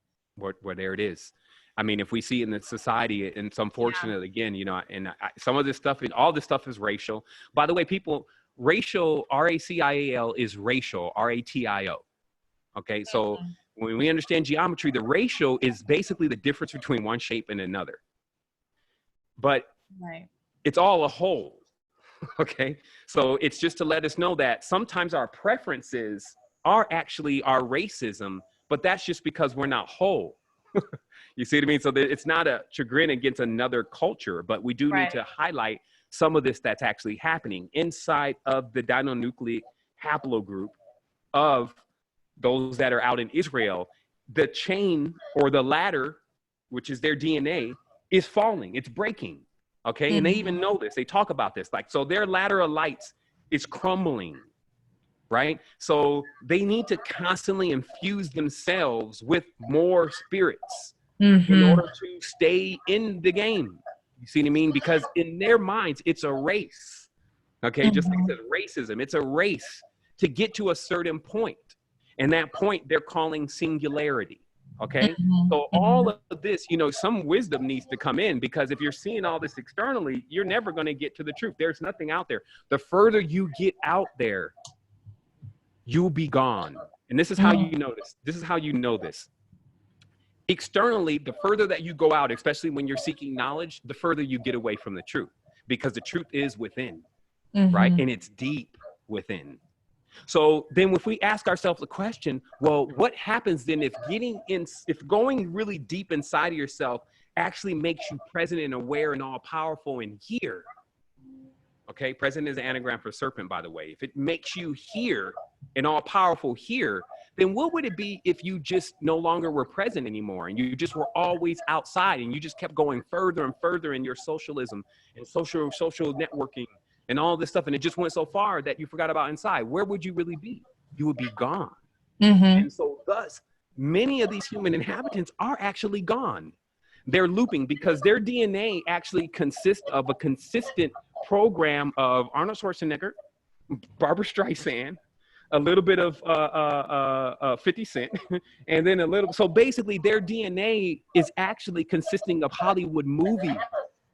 Yeah, I was going to ask about that because I hadn't, and I know you're shorter on time. There's a hard stop soon, but I had this experience at the Met Museum, and when I went there, it felt different for me. It felt like a soul zoo of some sort, and it felt like there were souls trapped inside of these statues to keep them looping that same archetype or role over and over and over again.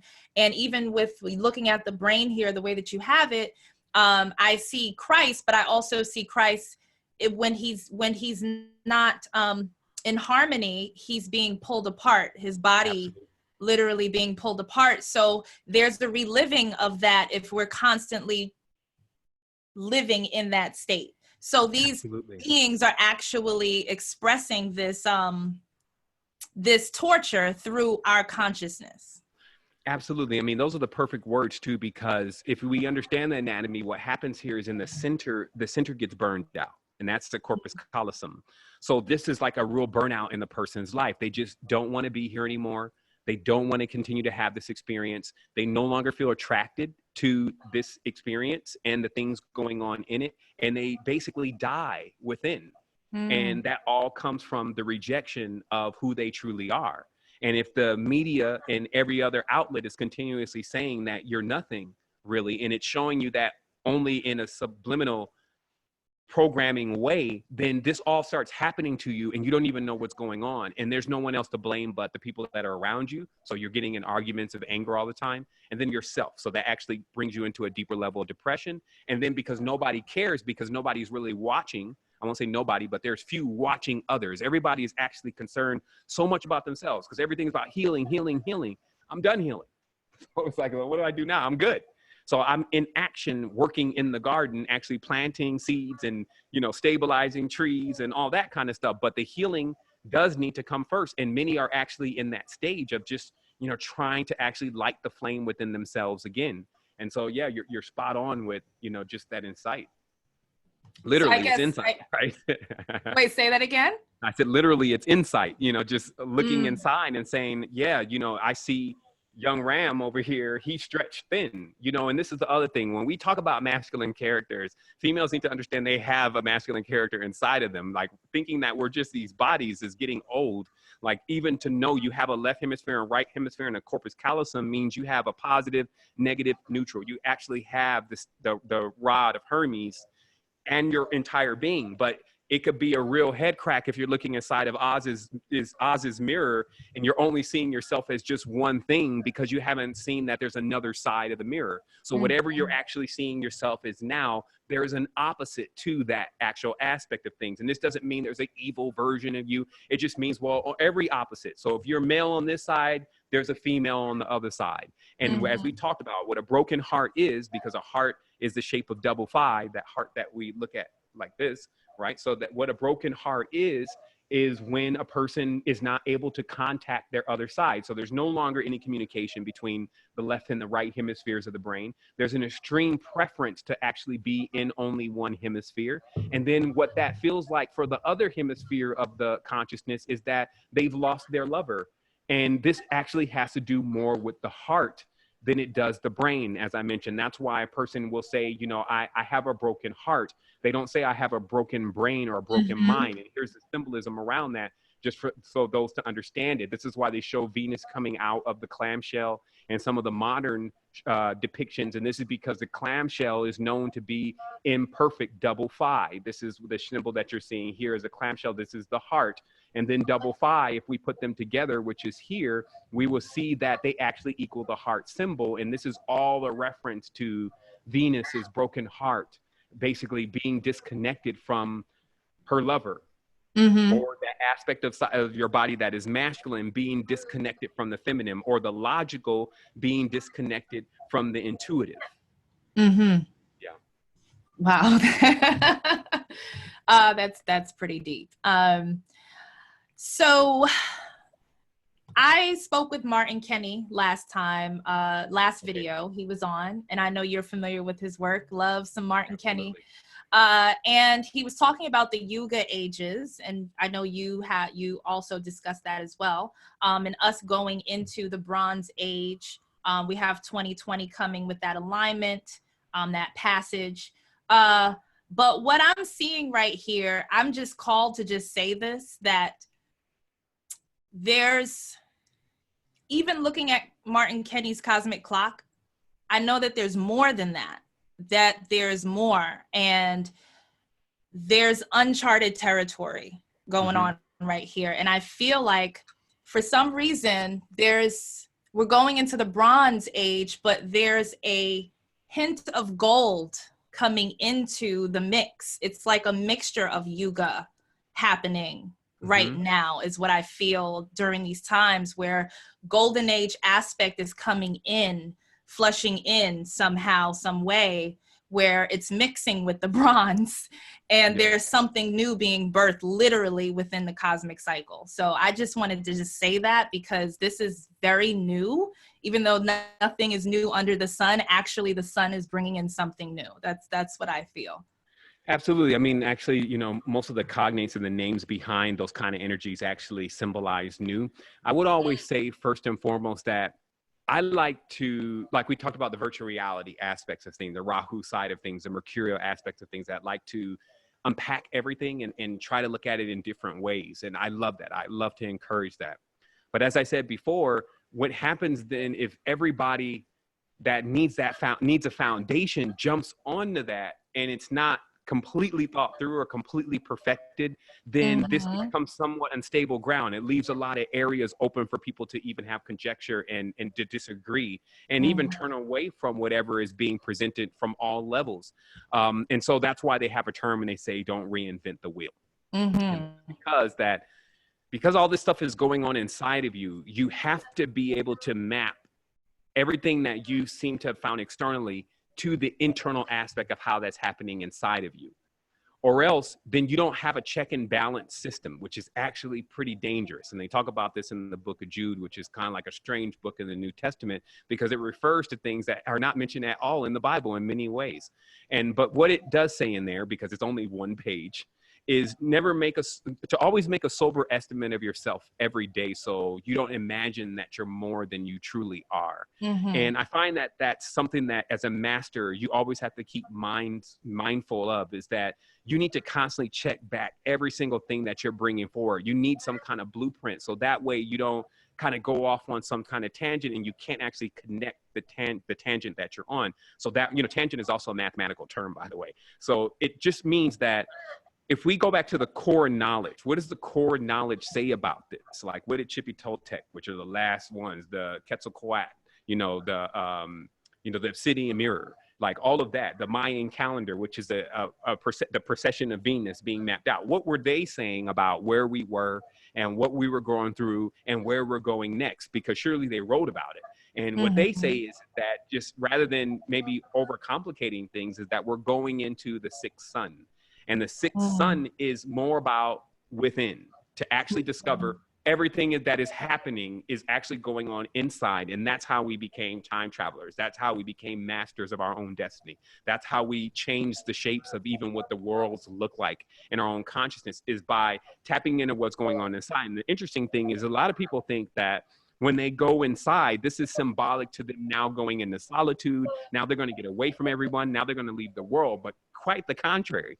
That's why I always tell everybody, when you go inside, you'll meet me there. You'll meet the real me, because the reality is that only until we go inside, then we will see the truth to the entire matter. And that's all is self.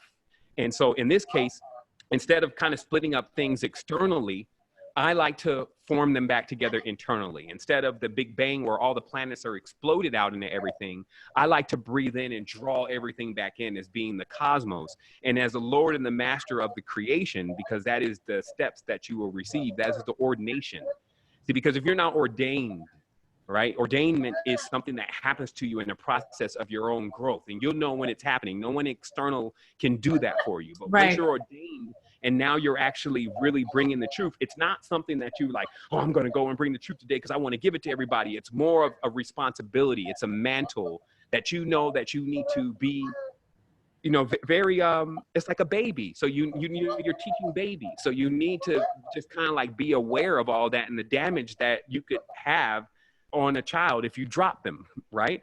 And so as I know it, to make it very simple, because of a visual seeing this coming out of the body and then rising through this hemisphere and seeing what this all is, it looks like a disc. So there is a lot about, like I said, I feature Martin Kinney's work. So I love what is being bought there, right? And even on the outer rim, those are the Hyperboreans. Those Hyperboreans are the same Dogons that they're making the mass of the Dogons. It was the Dogons that actually came out from the outer rim with the knowledge and knowing that there's younger beings inside of the inner circles, and went in there, but they went internally, okay? And went in there and inseminated some of those younger beings in order for them to have a greater level of knowledge that could only be revealed once you get to the outer rim. So there's a lot there. And I would love to see within the next, 2, 3, 4 years, how all of that knowledge begins to morph as we continue to come together and we start putting all of this stuff together. But I can guarantee you it'll be way more internal than it is external. And that we'll see that center column, that Polaris, is our spine, that our entire consciousness functions like a DVD. That's why that's so important, because you'll never reinvent anything until you get beyond this system. So you got to find the cognates here. What is the DVD? If we write that down, DVD, and I already revealed to everybody that a D is actually a pyramid, because they love to put a straight line on everything. Oh, right? yeah. So if we look at a DVD, then, and here's the image of it here for those that just need to visualize it. Okay, and so I have what you would say is a Megan star. This is the star of Murugan. That's why Murugan is 6 face gods. Okay, so 6 is sex. Okay, it's fecundating, the fecundating component. So the D is 1 delta. That's why the delta and the D are both begin. The delta and the D begin with, delta begins with D, right? And so what this is a reference to, just directly, is it's a reference to that. Actually, it's a reference to a lot of things, but in specifically to what I'm discussing is that we have 1/2 of, geez, I think I kind of lost my train of thought here, but basically I was speaking about the wheel, the disc. Okay, so how the reality is really structured is like a disc or a DVD. And the reason why I want to bring this up is because we started playing around with DVDs for a while in our culture. And how a DVD is a circle, but it's a magnetic disc. And in the center, there's a spindle. And you can stack DVDs on top of each other, especially in a disc changer. And this is more of likened unto what the reality really is. Each planet being a disc that is containing memories and experiences. And you got people living like a record out on those plains, out further away from the center. And many of those people that are living there insist that that is the only place. There's only Venus. There's only Earth. There's only, and this is all going on in their consciousness. And if they went within, which is to go to the center, if you're visualizing that, if you went within, then you would actually get to the ladder, because there's an actual ladder, just like our body has in the center of it, the spinal column. There's a ladder in the center of all of these planets, what he's calling Polaris. So you're capable of getting to Polaris in your own consciousness and actually climbing the ladder, which is symbolic to Jacob climbing the ladder, right? And then when you get to climbing the ladders, you're able to get to the next stage and actually step off onto another disc, i.e. another planet, another chakra. And then you start becoming aware, just especially on your first time, that there's another world, okay? Or another stage of awareness, another Siddha, another power. And then just with that template alone, you start learning, well, shoot, why don't I go back to, I've explored enough of this plane, this realm. Let me go to another part of the disc. And let me go back to the center again, go back to the center of myself, and then go up a little bit higher or a little bit lower, depending upon your preference. What this is really about is this is about not only scaling the ladder, but as you see here, this is about the Cabal, okay? Because the Cabal is a direct reference to the ring. As we talked about, it's a disc. Now, a DVD is this, D-V-D, okay? This is the star. DVD is on Om. And star of the quote-unquote David. Exactly, which is really Dravid, right? Which is a Dravidian. Now, the Dravidians are the Ethiopians, by the way, just so that we're very clear. So we get to that cognate once again, where the Dravidians, as we're seeing here, so that's what I'm saying about truth. It's just going to reveal itself everywhere. Right. So we know the Dravidians, and we just talked about the connection between Dravidians, Solomon, the Rastafarians, etc. And then now we're looking at Dravidians, and I always like to show this picture because it kind of ends racism. Because we have 6 ether hair, which is like fur. And then we have 9 ether skin, which is highly melanated. All so that's 6, 9, right. Right? And so from this womb, we can produce what we would call black and a white man from this womb. And that is the knowledge and how the knowledge comes forth, right? And that's Dravid. This is South India. This is Tamil. This is the bottom of the caste. This is why they always demonize. They always push down. They always make low, because everybody will never learn their origins. And so they will never have a foundation and a root to their tree, which is where they have to start. Because no matter how high their tree gets, if their branches are not at the same length as their roots, they will be pulled up and fall over the moment the wind or the mind, because the mind is wind. That's why we can't see it. It has no limits. We don't know where it's coming from. Like the Kabbalion, all is mind in this particular entity that we're residing inside of now. So the mind also is a cognate of the womb. And so that is the connection with all of this, is that this is what I'm doing now. And that's why we're just going on and we're going on. And there's so many different, ringers in this. It's called turning a wheel. Okay. And I was talking about this yesterday in the Q&A, but what happens if you're supposed to have both of these, as we talked about, and these are really D's. So when you put the 2 D's together, they turn a wheel. Okay, they create the perfect wheel. But if you only have 1/2, which is what the English is, it's 26. So if we only have 1/2, this is why all the words like dark, devilish, dismembered, distorted, diabolical, all those words begin with D, because they're missing their other half. So it's literally saying that if you only come out half, then you're going to be a monster. You're going to be this evil creature. You're going to never know everything about who you are, and it's going to be tormenting. It's going to be all that. So that's how the D, that's what that represents now in the English language. So when you pair that D, which the Desmodema script shows, which is the other half of English, when you pair that D, you get a perfect wheel. And this would be like, because this is all related to language, remember. So if you had the other half, then it would turn a perfect wheel in your mind. And this means that all of your knowledge would connect. Like, so as the above, so below, from the dark, from the light, all that would connect into one master arcana. And then you would be known as the Lord of the Ring. In this case, the ring being Ouroboros. See here if that's still up here. The ring being Ouroboros. And the Ouroboros, is everybody's pretty much familiar with that symbol, being a symbol of the wisdom of the serpent, right? And so that's pretty much how it all connects. And I just got a bunch of pictures up here, so I can't open the right one. Yeah, but yeah. I think everybody gets the picture about what I'm saying in relation to if the wheel inside of your mind, and maybe I find it here in a minute, a bunch of stuff. But basically, in a nutshell, if I explain it, if the wheel inside of your mind is only functioning on half a hemisphere, then everything is devilish in your consciousness. Everything is dark. Everything is demented in your consciousness. And when you have that mating pair, not only are you back in love with yourself, but you're actually completely aware of both sides of the spectrum.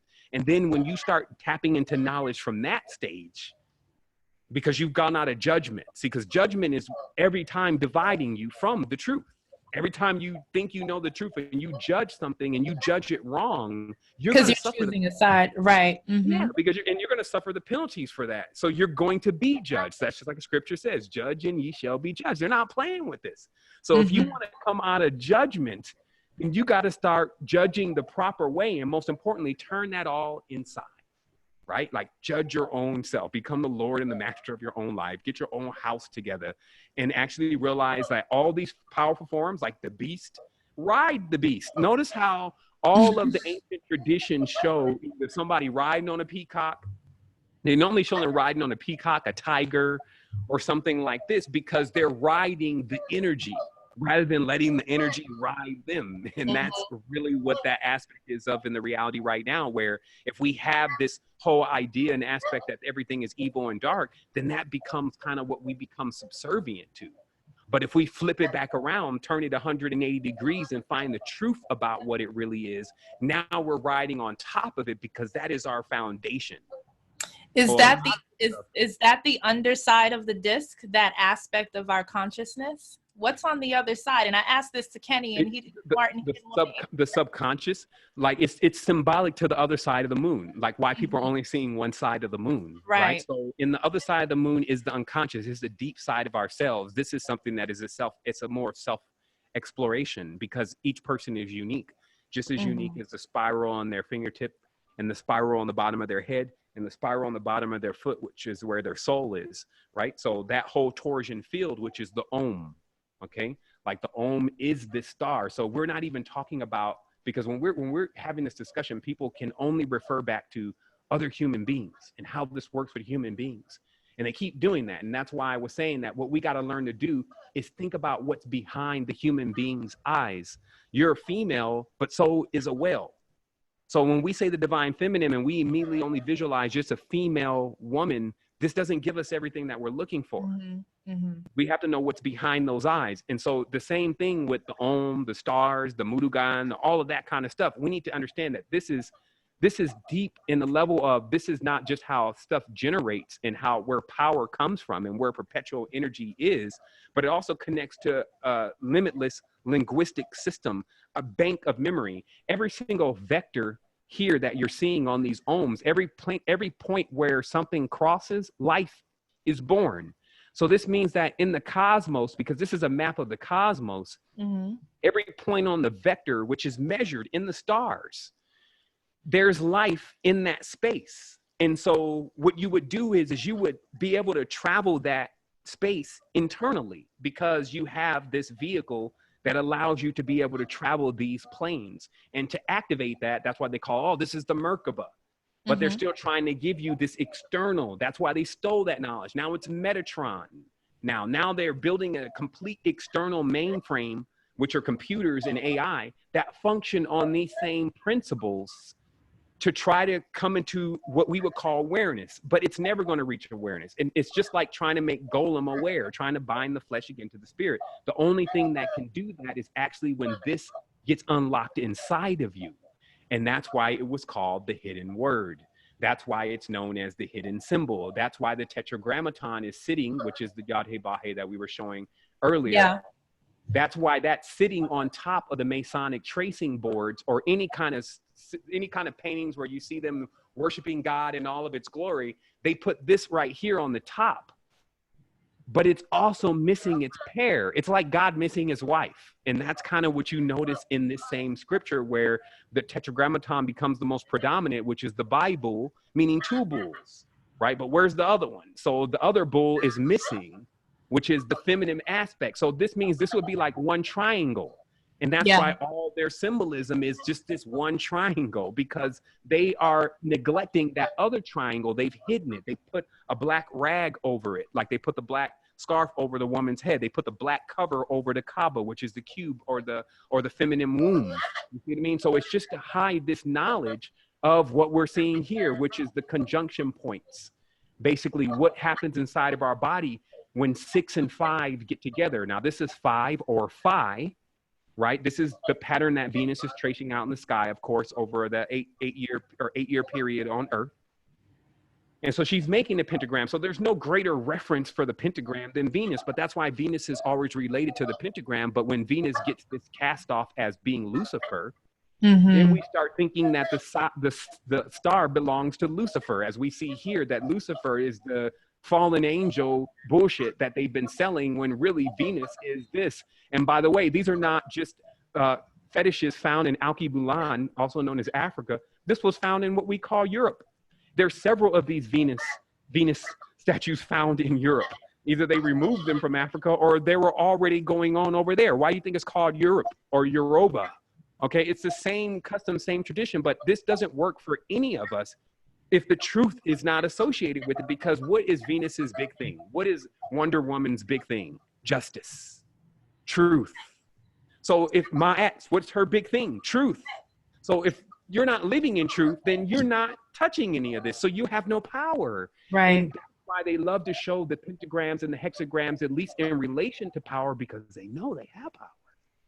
Like this stuff, it does. I can't explain to you what it's capable of doing. I went on a 2-week ride. When I started all this whole thing 10 years ago, I went on a 2-week ride with Tetragrammaton. And it was the wildest ride. I mean, you had all the chakras open.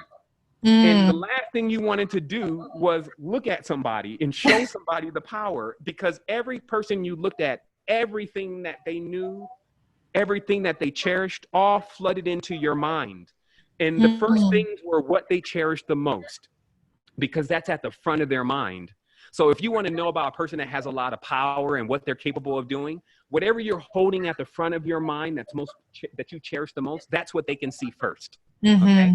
So in this power, it spins up the vehicle. That's all that happened. I spun up, and my chakras then had the energy to now unlock, because they're locked. What does it mean to be locked? It means that it's fused together, right? So that somehow it's gotten stuck. Instead of it rolling like it normally does, it's kind of locked, or it's moving really slow, like it's moving through sludge. So what this thing did was the ohm. So it jumped off the vehicle like you jump off a car with a battery. I mean, with a boost. And with that boost, I spun up my wheels, and all of a sudden, all the chakras turned on. Now, they have warnings about this, that in Jerusalem, when they do this, most of them cannot hold that power. That's why it was very important for it to be either in groups, or certain people were configured to hold this power, because what happens if you can't is it strips your chakras. Your chakras are just like wheels within themselves. So if you're not prepared for what you're about to experience, what happens is what people call crazy next. Because your chakras spin up so fast, they become stripped, and then they don't actually connect with each other anymore like a gear. When that happens, you're kind of stuck in whatever chakra you were in before they got stripped. And what this appears like is that you're in another world. Now, everybody else feels like you're here, but everything that you're saying and everything that you're seeing doesn't make any sense to them. They're like, man, he's gone. Because you really are. You're no longer in this space. You're actually in another one. And everything that you're seeing, and this is how the worlds work, because everything that's here is in the other worlds. Everything that you're seeing is just that version of what you're seeing, but on that level, which doesn't look the same, because there's different weights and measures as you move through these atmospheres, right?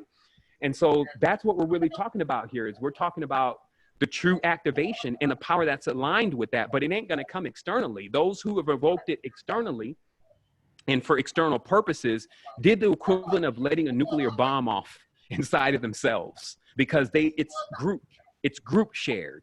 You see what I mean? Like, you have to have a capacitor, a generator, a regulator. And this is why it's so important for us to come together. I was, some would say, blessed, lucky, whatever, when I actually went through this experience, because my mother had already done a lot of interceding for me when I was younger. This was a destiny for me to come into this hidden word, as they call it, and to even have the courage to evoke it, to say it, because I felt like I was at a stage in my life where I was hitting a repeat. And then it was suggested to me in my own consciousness that maybe I should use this word, which I found after 5 years of doing research on what is this name, because you'll see mentioned in a lot of scriptures, and he had the name.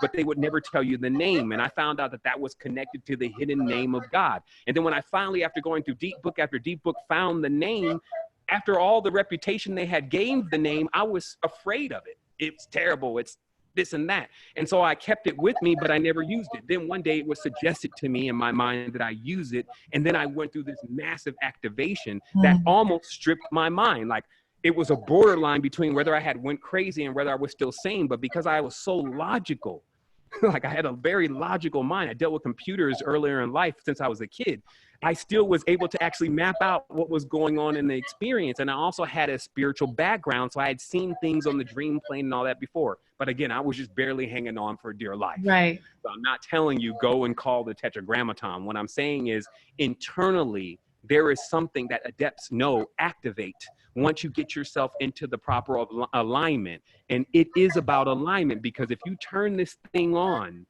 and it's not aligned, it would be the equivalent of you driving a Bugatti and 2 of the back tires are not balanced. Once you start going fast, it's just going to come offline and you're probably going to crash. And so it's a real thing. That's why it's always been at a depth level thing. And also it's supposed to be a group share. It belongs to the family. Everybody is supposed to know about this, because when the energy moves through, it moves through all of us. And that's how we're capable of balancing it. And also there's another component to this. I'm only talking about just the Om. We haven't actually talked about Venus's aspect.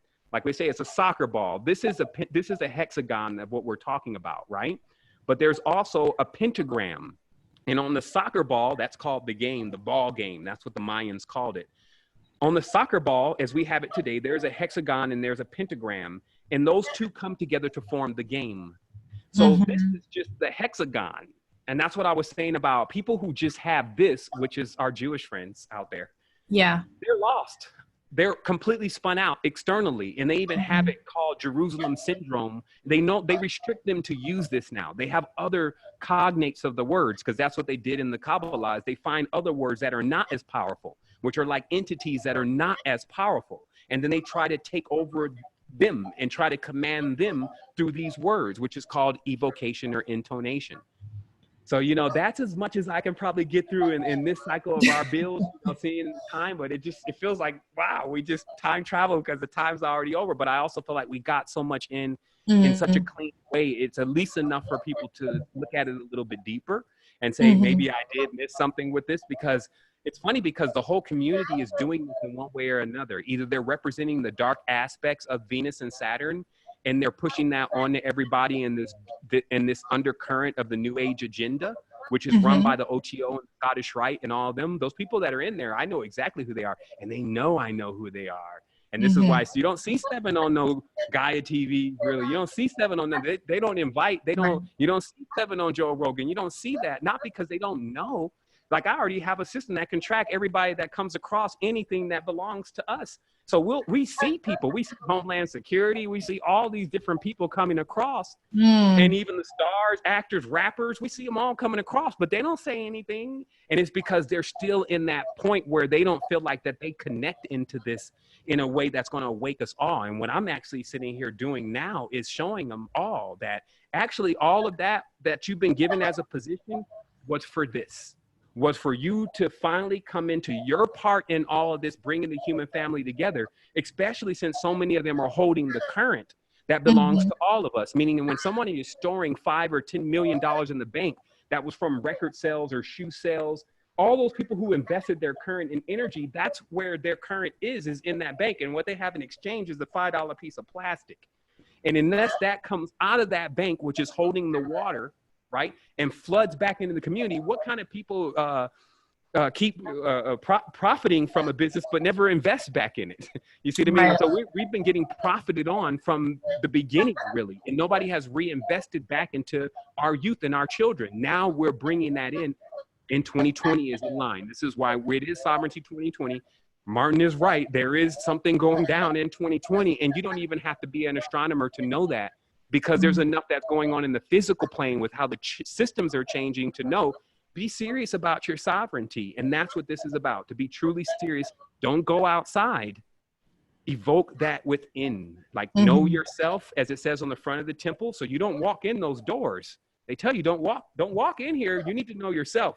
If you walk into this door, you're going to find everything but yourself. And that's why they still can do that. They still have these fake Freemasonic temples that you can walk in the front door, because they know if you're stupid enough to walk in there, then you're ignorant enough for them to put you under a spell, which is what they do.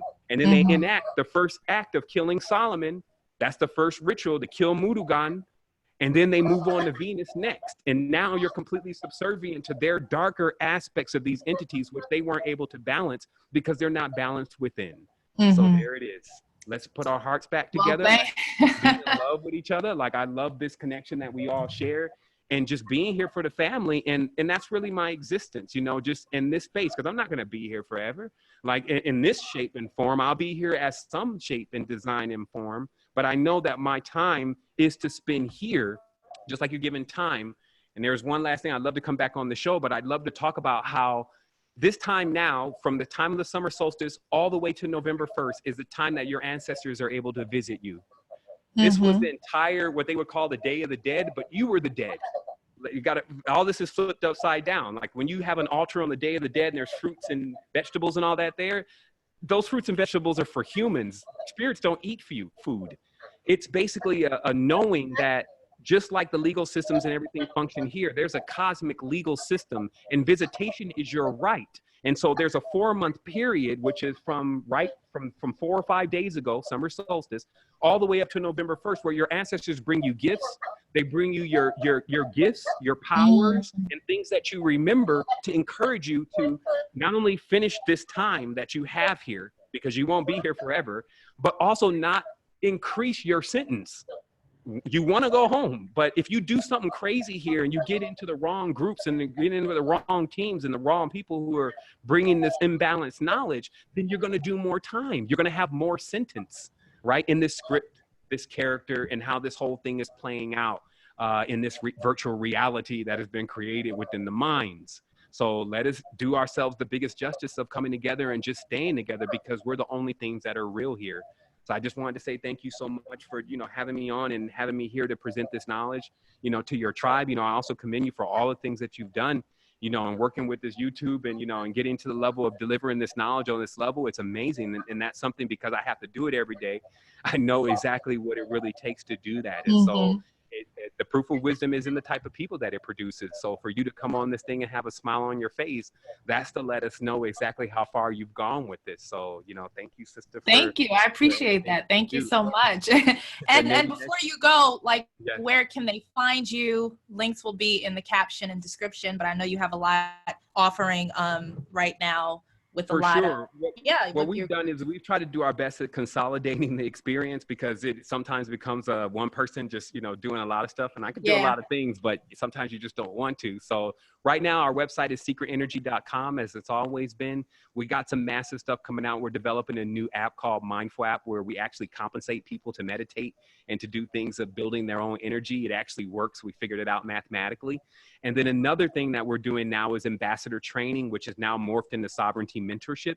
And this is just to bring us all together and actually give us a form of connecting every day, and through a live chat, which is on WhatsApp. So basically where we're learning this knowledge, but we're also learning it at the pace of our own experiences. So it's always good to have tribe. That's what we call it. And it's tribe love in full effect there. And also, because there is a premium associated with ambassador training, there's a fee. We've also set up specialist training, which is all the material that I use to dial into Sovereignty 2020. And we're giving that to you for free. It's like $1,000 worth of material. That's really what people paid for it when it was running then, but we've made it all free. So you can go and you can sign up to become a specialist, and you can log in and get those videos, and they'll dial you into the energy of sovereignty. So that way you'll know what you need to do just in your own space to be in line with what's going on in 2020.